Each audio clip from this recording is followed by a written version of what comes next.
from. Then we have the first of the Boaties, Todd Bowler.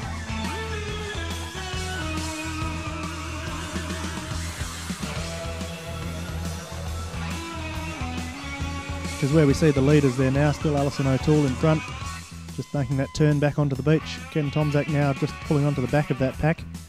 And Luke Tidy seems is now just dropping away from that lead group. If he doesn't get back on them, he'll probably fall further and further behind. Alex McHenry makes his way over the drain and up towards the sandhills. And here on the back road, Alicia Marriott quite a way behind that lead pack now. She's probably going to end up now having to run most of the race on her own, which is quite difficult. But, she heads back down towards the sand.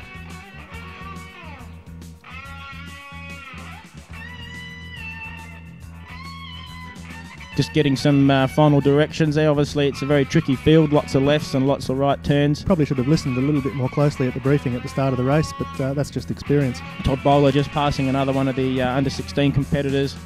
He'll be looking to make his way through this field. As we can see, some of the other young fellas making their way up. First time for a lot of these young champions, and I'm sure they didn't realise it would be this painful as they started off on the W.R.Somerford Marathon. Josh Baker and Harry Whitehand just making their way up towards the sandhill path. And following them is Jeremy Stock. Over on the back road now, Alex McHenry looking quite comfortable as he runs along. Bob Harper now making his way up towards that first sandhill.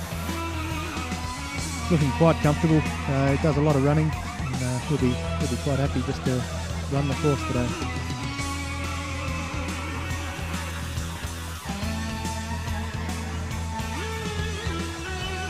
The rest of the ladies field here with Fiona and Alex doing well. Fiona taking time out just to give her fans a bit of a wave in this capacity crowd.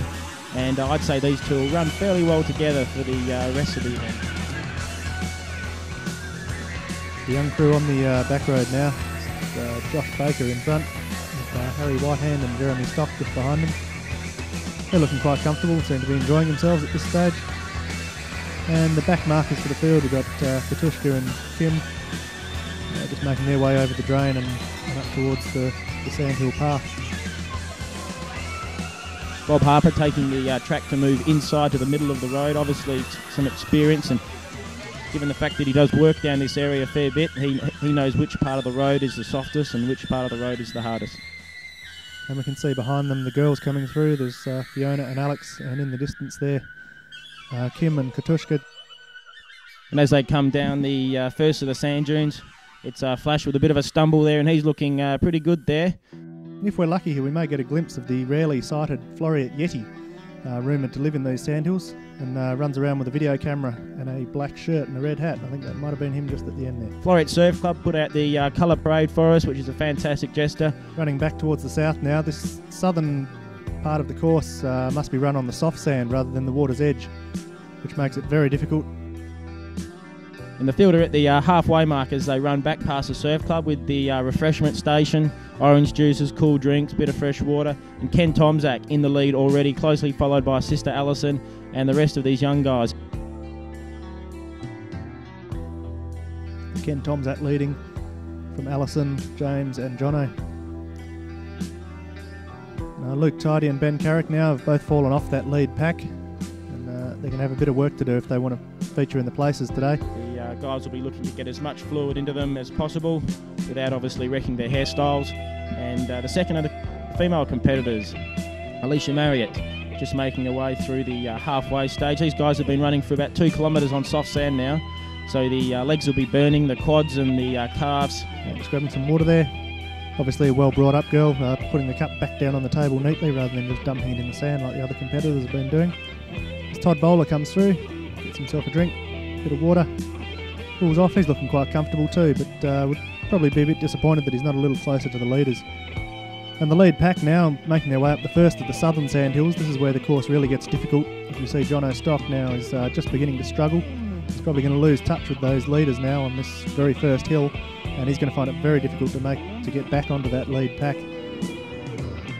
Back at the halfway mark, Alex McHenry coming through and Duncan Jacob. He's picked up a drink somewhere along the way.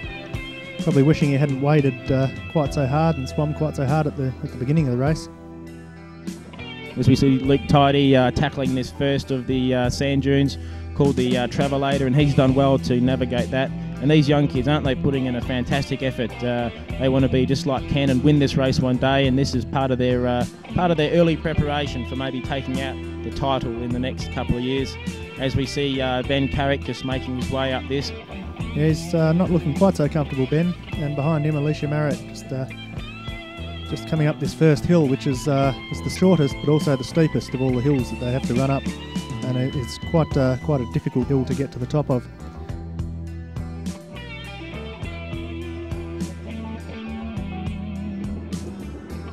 Josh Baker there coming up to the halfway mark. Always seems to have a smile on his face, seems to be enjoying this event as he comes to the halfway point. Todd Bowler just having an ominous look behind. He doesn't know what's coming from behind, and he wants to make sure that none of these young guys pass him. As we see Todd just starting to take on the Travelator and sinking very deeply into the sand there, and his big quad muscles from rowing surf boats are starting to pay dividends. And Ken Tomzak coming down the first of the sand dunes there. He's already put a 10 to 15 metre lead as he turns left to tackle the third sand dune. And Alison O'Toole, former winner and all-round champion female competitor. And as we see Bob Harper just making his way down past the surf club and onto the first sand dune there. As we see John O'Stock obviously made it up that hill, survived well. Coming back down onto the beach, he's fallen right off that lead pack now. So the top three is probably pretty well set. He'll find it very difficult to catch up to those leaders from here. But he's probably fairly comfortably in fourth place at this stage. Some of the techniques that we see from running here is really quite an eye-opener. Some of the shorter strokes. We've got the infamous Kenny Tomzak watermelon broken arm carry technique, and that's obviously paid dividends for Ken over the years, shooting him up through the field already today to take the lead. As we see some of the younger competitors getting a few more directions there from the capacity crowd.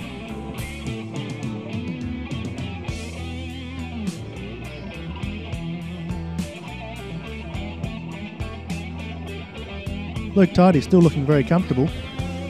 He'd be disappointed to have fallen off that lead pack so early at the northern end of the course, as he's still looking quite comfortable in his running there, and if he was still with that lead pack, would perhaps be in a position to mount a challenge.